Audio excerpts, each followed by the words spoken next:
الله وبرکاته.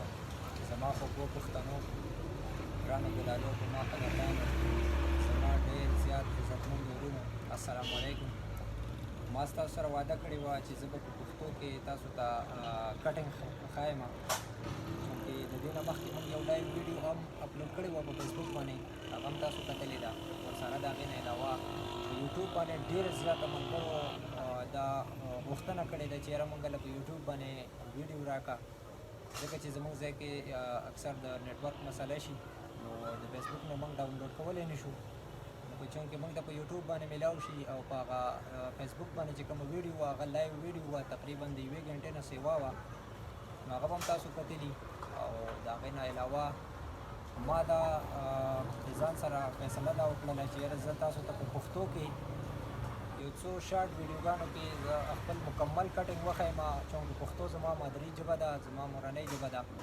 نو زه به انشاءالله کوشش دا کوم چې د ټولو نه په اسانو الفاظو کې په ساده الفاظو کې تاسو پوه کړم او ښایسته طریقې سره زه تاسو پوه کړم. نو ستاسو پام راګرځوم د کټنګ طرف ته. دا چې زموږ سره 4 میټره کپړه ده، څنګه چې هغه بل ناپ تاسو ته ما ویلی چې موږ به په 4 میټره کې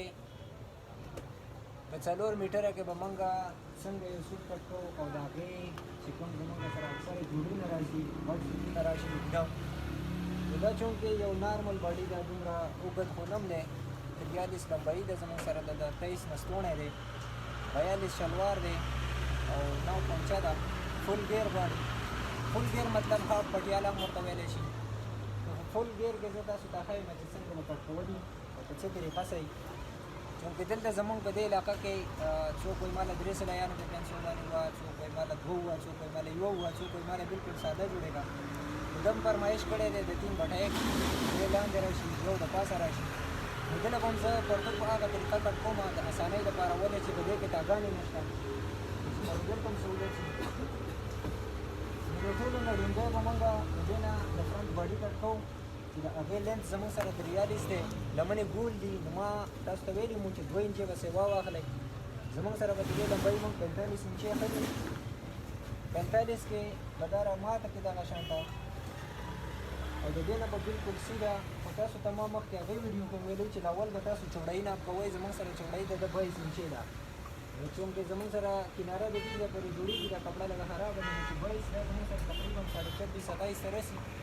دا پوره پیل اول به تاسو د ټولو نه مخکې د کپړې بر ناپ کوئ چې ستاسو سره چوړۍ پوره کېږي او که نه. که چېرته چوړۍ ستاسو سره نه پوره کېږي نو بیا به موږ تاسو ته بله طریقه ښیو، په هغه طریقه باندې بیا تاسو کټ کوئ. نو د دې چوړۍ زموږ سره پوره کېږي 22 انچې. دا کپړه ټوله پرس شوې ده، ستاسو د ټایم د بچت د وجې نه ما مخکې نه استري کړله. دا زموږ سره د کمیس باډي شوه، هغه یو طرف ته کړو.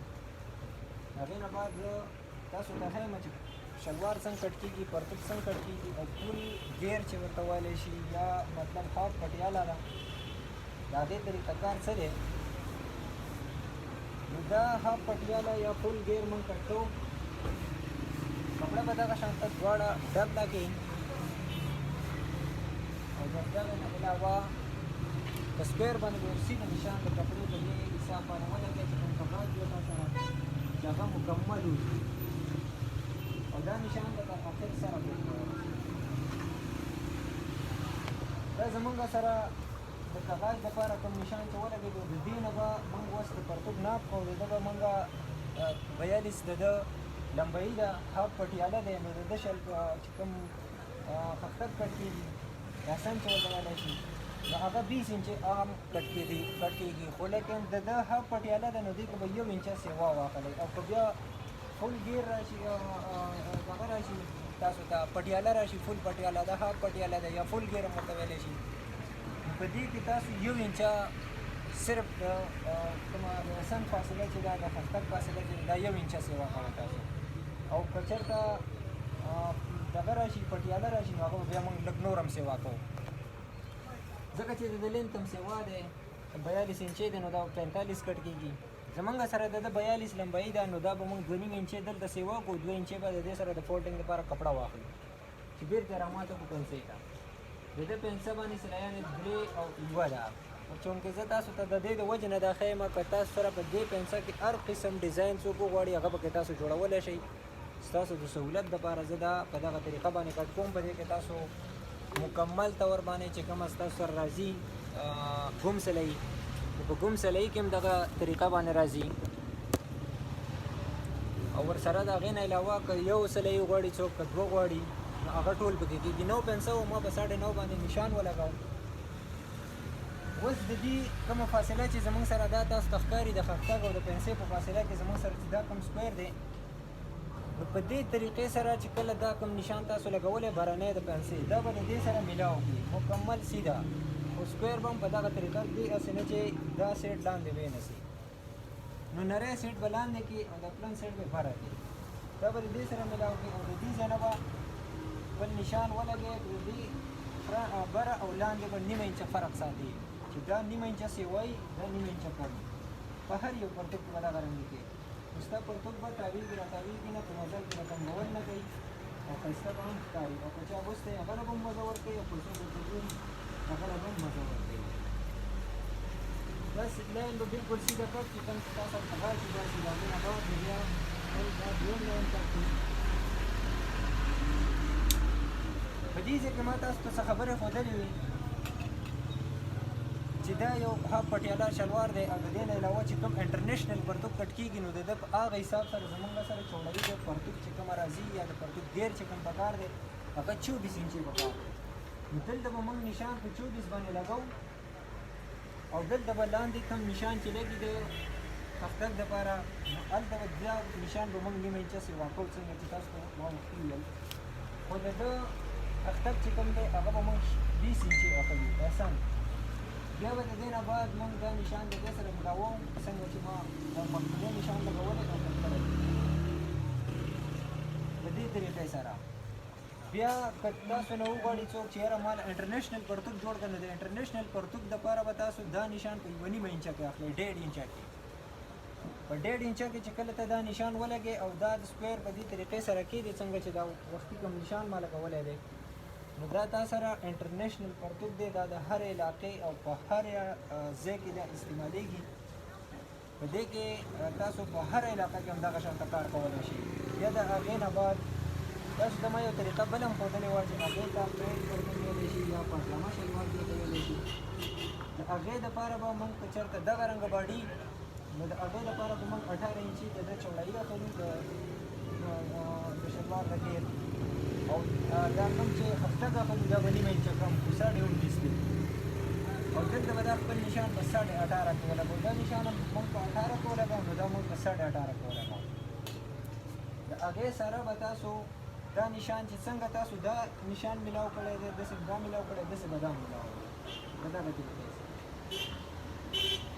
دا زمونږ سره د پاجامه پرتوک چې کوم یادېږي یا پینټ پرتوک یادېږي یا چې څوک فټ پرتوک غواړي د هغې لپاره دا طریقه کار دی. خو دلته یو خبره تاسو ته در یادوم چې دلته به دا نشان تاسو په 15 انچې کې لګوئ. دا نشان ما بالکل د دې سره میلاو کړی دی بالکل سیده. د خښتګ سره دا ما میلاو کړو او دا هم په دغه ځای باندې کټ کېږي چونکې دې کې موږ 1.5 انچه تراس واچولو او دې کې موږ 15 انچې. دا د 15 انچو نشان به د پنسل سره میلاو کړئ په دې طریقې سره. دا تا سره پاجامه پرتوک شو. دلته به د دې اکثره پیسه د ده اوس 9 انچې ده نو دا پیسه به تاسو سره 7 7.5 یا 8 انچې راځي کوم چې فټ پرتوک راځي. خو طریقه کار یې همدغه دی چې دا کم ما تاسو ته وښودو. د دې نه علاوه که څوک تاسو باندې پرتوک لږ د دې نه کم جوړئ نور هم کمولی شي. که وایي چې یاره لږ کولاو جوړ کړه کولاو هم جوړولی شي. دغه لاینونه دي مخکې وروسته کول دي. تاسو به پوه شوي وئ زما په مقصد باندې. نو راځو د ده هاف پټیاله کټ کوو یا فل ګیر چې ورته ویلی شي. فل ګیر مطلب دا چې د کپړې څومره بر دی نو هغه ټوټل که دی پرتوک پرې راوله چې یاره څومره هم کولاو جوړېږي که دا 24 انچې راشي 24 دې راشي که 28 راشي 28 دې راشي که 30 راشي 30 دې راشي. حالان کې د دې ګیر زمونږ سره تقریبا 27 انچې زمونږ سره دا پاتې شوی دی. نو دا نشان چې کوم ما لګولی دا تاسو کتلی شئ. زه په خپل نشان باندې روان یم